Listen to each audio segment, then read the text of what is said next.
NSA अब लगाया गया है क्योंकि ये देश के मामले हैं, इसमें एनएसए तो नहीं लगना चाहिए। तमिलनाडु सरकार ने इसको कर्ब करने के लिए जो है ये काम किया और इससे जो है इफेक्ट काफ़ी हुआ। पर्टिकुलरली कुछ कुछ लोगों को टारगेट किया जा रहा है, जो है इतने सारे एफआईआर्स हैं, तो उसको एक क्लबिंग करके और एक ट्वीट या एक वीडियो पे इतना बड़ा एक्शन तो नहीं होना चाहिए।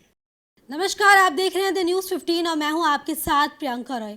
मनीष कश्यप पर तमिलनाडु सरकार ने बड़ी कार्रवाई की है। तमिलनाडु पुलिस ने मनीष कश्यप पर एनएसए लगा दिया गया है। इसके अलावा सुप्रीम कोर्ट से भी मनीष कश्यप को राहत नहीं मिल रही है। उनकी अगली सुनवाई 10 अप्रैल को होगी। इस विषय पर चर्चा करने के लिए हमारे साथ कुशल कुमार मौजूद हैं। आपको बता दें, प्रशांत उमराव के वकील भी हैं, तो चलिए उनसे बातचीत करते हैं। जिस तरीके से मनीष कश्यप पर एनएसए लगाया गया है, तो सबसे पहले यही जानना चाहेंगे इस चीज को आप किस रूप में देखते हैं और तमिलनाडु सरकार का इसके पीछे क्या तर्क हो सकता है? देखिए, सबसे पहले तो ये चीज़ है कि एनएसए, क्योंकि ये देश के मामले हैं, इसमें एनएसए तो नहीं लगना चाहिए। क्योंकि एनएसए का जो इशू है वो तभी लगता है जब वो नेशनल सिक्योरिटी को थ्रेट हो।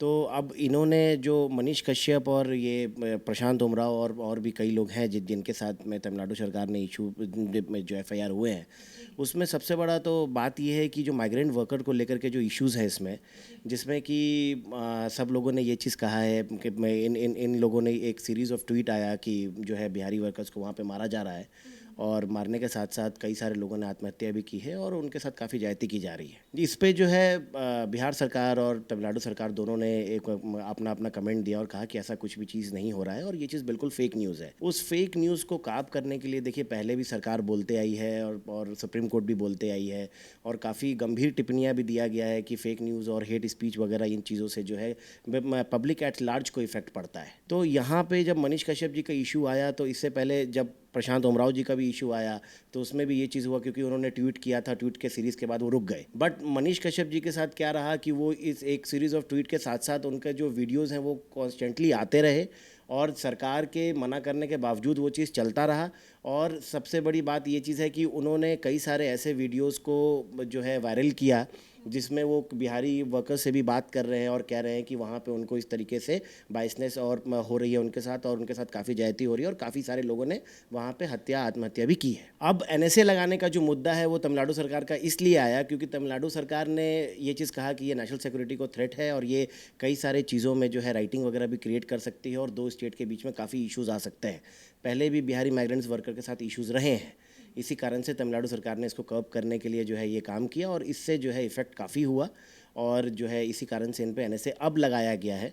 पहले इन पे एनएसए नहीं लगाया गया था। पहले इन पे जो है 153, 468, 471 और आईटी एक्ट को लेकर के मुकदमा दर्ज किया गया था, जो कि काफ़ी सीरीज़ ऑफ एफआईआर है। अब जो है इन पे एनएसए भी लगाया गया है, जो कि काफ़ी गंभीर मामला बन गया है। तो अब ये सुप्रीम कोर्ट में आए हैं, अब देखते हैं कि सुप्रीम कोर्ट क्या करती है। 10 अप्रैल को ये मैटर लगा हुआ है, लिस्टेड है। मनीष कश्यप पर आरोप लग रहा है कि उन्होंने राजनीति में आने के लिए इस तरह के हथकंडे अपनाए हैं, तो इस चीज को लेकर क्या कहना चाहेंगे? देखिए, क्या है कि हम लोग अगर फ्रीडम ऑफ प्रेस की बात करते हैं तो फ्रीडम ऑफ प्रेस तो जो है वो किसी को क्रिटिसाइज़ भी कर सकती है और किसी के बेनिफिट में भी बोल सकती है। अकॉर्डिंग टू दी फैक्ट जो है उनको मार्केट में रखना होता है। तो मनीष जी अपने हिसाब से उनको ऐसा लग रहा होगा कि वो जो कर रहे हैं सही कर रहे हैं।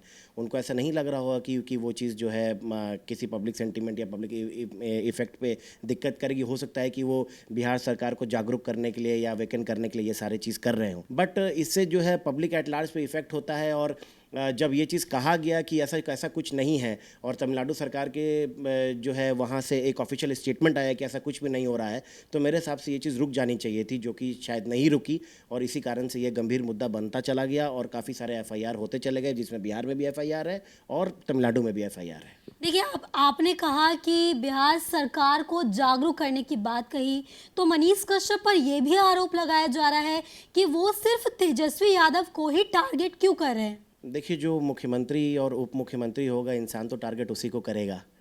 तो जो और क्योंकि तेजस्वी जी जो हैं वो गरीबों के नेता हैं और काफ़ी ज़मीन से जुड़े हुए नेता अपने आप को, क्योंकि उन्होंने हमेशा जाहिर किया है, उनका परिवार के साथ भी हमेशा यही ताल्लुक़ रहा है। तो इसीलिए उन्होंने तेजस्वी जी को टारगेट किया। ऐसा नहीं है कि तेजस्वी जी को ही पर्टिकुलरली टारगेट किया। मुझे तो देखिए पूरा मुद्दा पता है, क्योंकि मैं प्रशांत उमराव जी का वकील रहा हूँ, तो मुझे तो ये चीज़ पता है। जब यहाँ हाई कोर्ट में हमने ट्रांजिट बेल करवाई तो यहाँ पे भी हाईकोर्ट ने ये चीज़ कहा कि आप जो है ट्वीट तो आपने कर दिया है, बट आप अभी उसको सीरीज़ को रोकिए और उसके बाद उसको आगे आप उस पर अपोलोजाइज़ कीजिए और अपना जो भी आप लीगल रिकोर्स ले सकते हैं लीजिए। मनीष जी ने ये काम किया नहीं, मनीष जी ये काम करते चले गए। और पर्टिकुलरली जहाँ तक टारगेट करने की बात है तो मैं इस पर कुछ कमेंट नहीं करना चाहूँगा क्योंकि वो एक पॉलिटिकल मुद्दा हो जाएगा। बट मुझे नहीं लगता है कि ये किसी भी पर्टिकुलर इंसान को टारगेट हो रहा था। अगर ये एक प्रेस वाले की बात है तो प्रेस जो है इसको हमेशा से पब्लिक एट लार्ज की ही बात करता है, तो उसमें मुझे नहीं लगता है कि तेजस्वी को पर्टिकुलरली टारगेट किया जा रहा था। बिकॉज दोनों सरकार की बात है, इसमें स्टालिन जी की भी बात है और बिहार की सरकार की भी बात है। लेकिन कहीं ना कहीं मनीष कश्यप को लेकर ये भी सवाल खड़े हो रहे हैं कि बीजेपी ने मनीष कश्यप को ये करने के लिए कहा जिसके बाद ये एजेंडा चलाया गया। देखिए, ऐसा तो मैं इस पे तो कुछ भी नहीं कहना चाहूँगा क्योंकि सबसे बड़ा बात यह है कि अगर कोई भी न्यूज़ चैनल वाला कभी भी कोई भी रिपोर्टिंग करता है और वो अगर वन साइडेड होती है और अगर वो पब्लिक एट लार्ज पे ही जो मैं बात कर रहा हूँ अगर उसके सूटेबल में होती है तो उसमें वो हमेशा एक कॉइन के दो पहलू हैं, सही और गलत। तो अगर उन मनीष कश्यप जी को लगता है कि वो सही कर रहे हैं अपने तरीके से अपनी पत्रकारिता से, तो वो ये चीज़ को बाहर लेकर के आए। और ये चीज़ जो है कभी भी ऐसा नहीं हो सकता है कि कोई भी जो है प्रेस रिपोर्टर किसी एक आदमी को ही टारगेट करने के लिए या किसी सरकार के चलते ये चीज़ कर रहा हो। मैं ये नहीं मानता हूँ। वो उनका पर्सनल इंडिविजुअल चॉइस था। और जो उनका यूट्यूब चैनल है उस पर काफ़ी 60 लाख सब्सक्राइबर हैं। तो और वो जो सब्सक्राइबर हैं हम वो ये भी नहीं कह सकते हैं कि जो भी आदमी उसको देख रहा है वो बीजेपी का ही आदमी है वो देख रहा है। तो ऐसे तो फिर कभी भी कोई चीज़ जो है वो रिपोर्टिंग हो ही नहीं पाएगी। तो इसमें कुछ सरकार का मामला नहीं है। जब ये मामला जब मार्केट में आया और काफ़ी सारे जब इंटरव्यूज़ एक लीडिंग न्यूज़पेपर ने छापा और इसमें कई सारे नेशनल लीडिंग न्यूज़पेपर जो है उन्होंने भी इसमें रिपोर्टिंग करी है। तो अब देखिए पर्टिकुलरली कुछ लोगों को टारगेट किया जा रहा है और इसमें बीजेपी के जो चीफ़ हैं वो भी जो तमिलनाडु चीफ़ हैं वो भी उनका भी नाम है। तो इसमें क्या है कि काफ़ी पर्टिकुलरली जो है लोगों को टारगेट किया जा रहा है, बट उसके लिए जो है जो प्रॉपर लीगल रिकोर्स होगा वो इंसान को लेना चाहिए जैसा कि बाकी लोगों ने लिया है।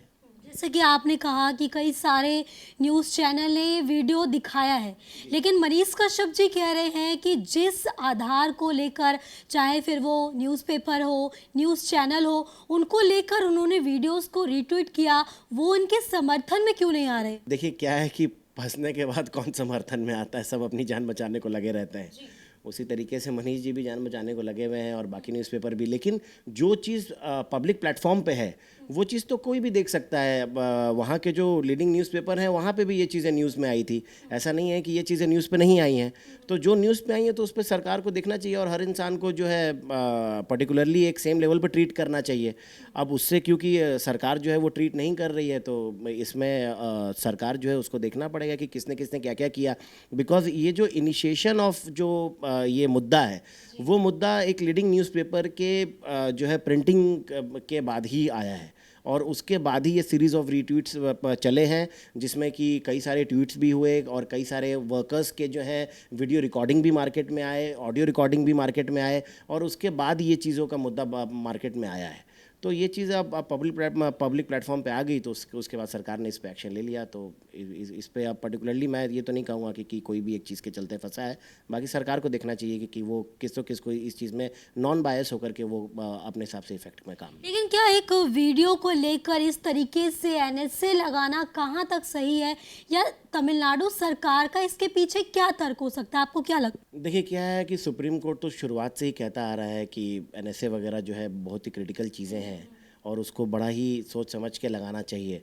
बट क्या है कि गवर्नमेंट को अगर ऐसा लगता है कि जो स्टेट है या ये जो पर्टिकुलर पर्सन है उसके इस एक जानकारी से जो है पब्लिक एट लार्ज को इफ़ेक्ट हो रहा है जैसा कि मैंने कहा, और उससे जो है कई सारे स्टेट में जो है डिस्टर्बेंस आ सकती है, राइटिंग की पॉसिबिलिटीज़ है, तो वो चीज़ें जो है एनएसए को इन्वोक करती हैं।